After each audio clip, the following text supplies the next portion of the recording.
Olá pessoal, nesse vídeo nós vamos falar sobre alguns tipos de unidades de decantadores, né? No caso então os decantadores convencionais retangulares.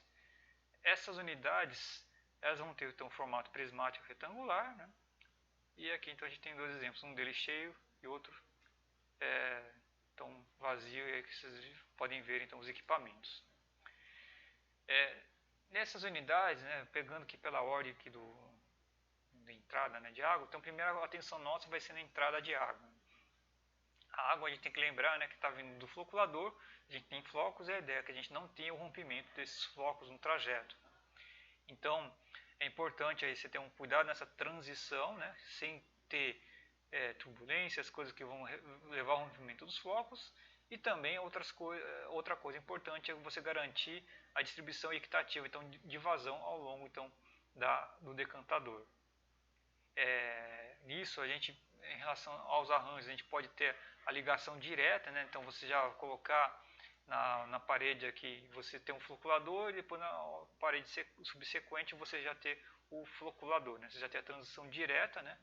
Ou você pode ter a reunião da vazão dos floculadores por um canal e aí depois esse canal então ele vai encaminhar e dividir então entre os decantadores. Então isso tudo depende de como está o arranjo que você tem disponível então na sua ETA.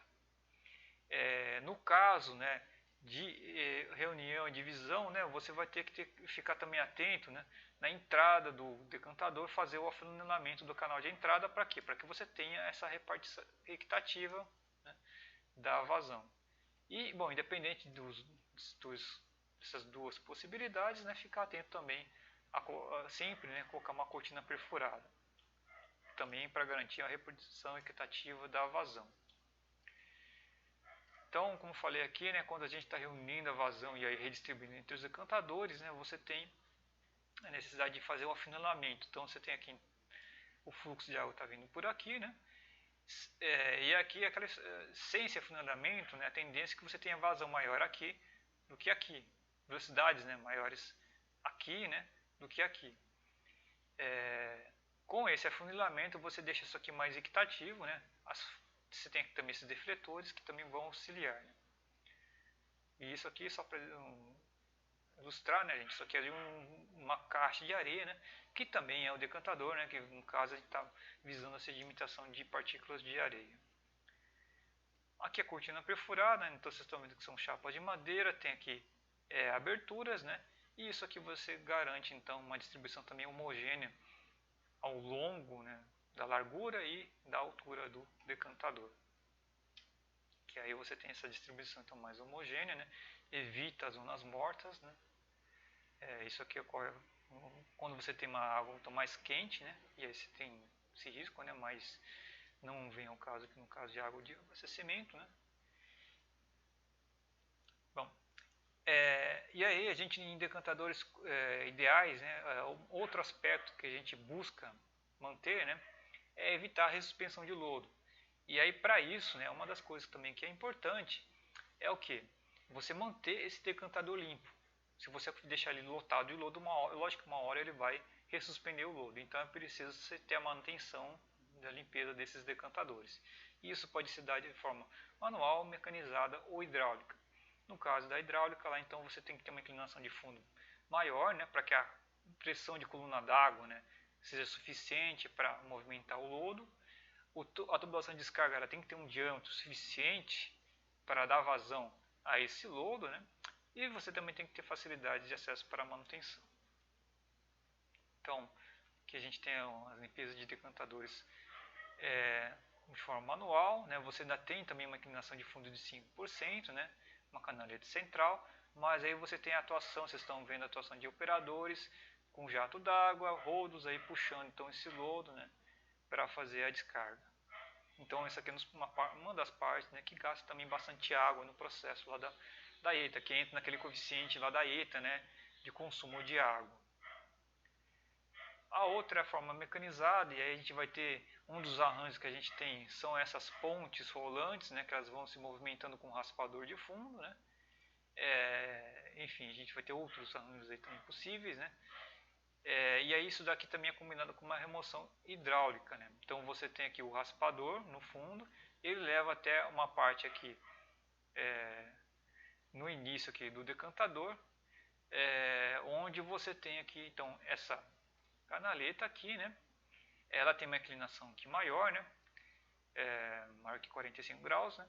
Para que você ocorra então a remoção hidráulica então, desse lodo que é raspado do fundo então, até aqui. E aí, já chegando aqui no final, né, a gente tem então a coleta dessa água decantada, né, do clarificado. Né, isso vai se dar por meio de tubos perfurados e vertedores não afogados. Isso aí tem que ser distribuído de forma uniforme, né, para que você tenha então vazão também uniforme, você não tenha discrepâncias, né. E aqui a gente tem o exemplo então dos tubos perfurados e daqui então das calhas dos vertedores triangulares, né, aqui no detalhe,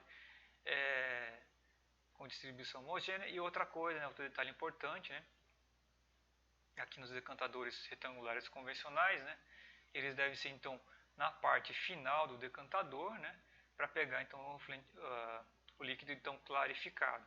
Eles não vão pegar aqui no começo, porque senão você vai ter água com muita turbidez, com muito fluxo, né.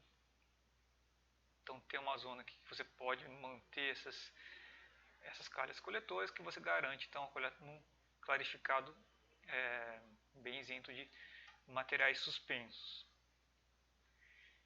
E aqui, né, um quadro aqui de vantagens e desvantagens então, desses decantadores convencionais. Né, são as vantagens, né, eles vão funcionar muito bem então, para vasos pequenas. Pelo volume deles, eles também conseguem suportar, né, variações de vazão sem perda na qualidade da água tratada, né, da água decantada, desculpe. E eventualmente também eles podem ser adaptados então para funcionar depois como unidade de alta taxa. Então você pode pegar um decantador convencional retangular e transformar ele em um decantador de alta taxa.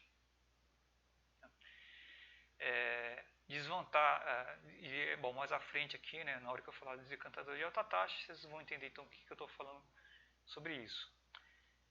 Desvantagem, né? Desvantagens aí, eles têm uma eficiência menor do que os decantadores de alta taxa, né? Ou seja, né, vocês vão ver, né, que decantadores convencionais eles vão requerer uma área bem maior do que decantadores de alta taxa. Então isso que está querendo dizer em relação a menor eficiência. Outra coisa, né, deve-se atentar, né, que a velocidade da água ela deve ser bem baixa para evitar que você tenha um arraste do lodo no fundo. Então, né, lógico, né, um dos problemas também que a gente tem é que vão ser decantadores que vão requerer grandes áreas. Né. Então, se tiverem dúvida disso, é só olhar a imagem da ETA Guaraú, né, do sistema Cantareira. Vocês vão ver que a maior unidade que vocês têm ali são os 3 decantadores. Além disso, né, é uma unidade que está muito sujeita aí à estratificação térmica, ação de vento, né, e curtos-circuitos hidráulicos. Então você tem que ter um cuidado também com isso aí, né, e ela tem nesse aspecto ela vai ter uma desvantagem. Né. Então, gente, era isso, né, e a gente se vê então no próximo vídeo.